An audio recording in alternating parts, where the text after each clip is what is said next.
Hello madlang peeps. So, real talk muna tayo about sa ating mga kababayang Pilipino.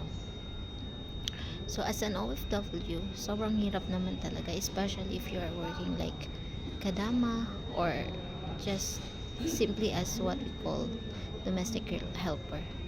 So, ayun nga, paswertihan lang talaga. So, hindi sa lahat ng oras maswerte tayo. Kagaya na lang ng isang kababayang Pilipino natin na dumaan dito sa amin kahapon na nakausap ko. Like, napakasimple lang para sa mga amo na i-deport o ipauwiin yung ating mga kababayan. 'Di ba? Napakasakit lang na she worked for how many years rather? Like 6 years, and then basta-basta na lang siyang pinauwi na walang pasabi-sabi.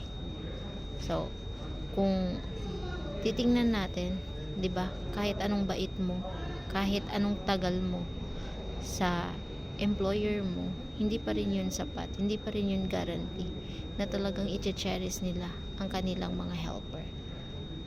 Especially sa atin ng mga Pilipino na alam natin na very ano talaga tayo. Like, pagdating sa work, very responsible talaga tayo, 'di ba? So, ganun nga. Ganun ang buhay OFW.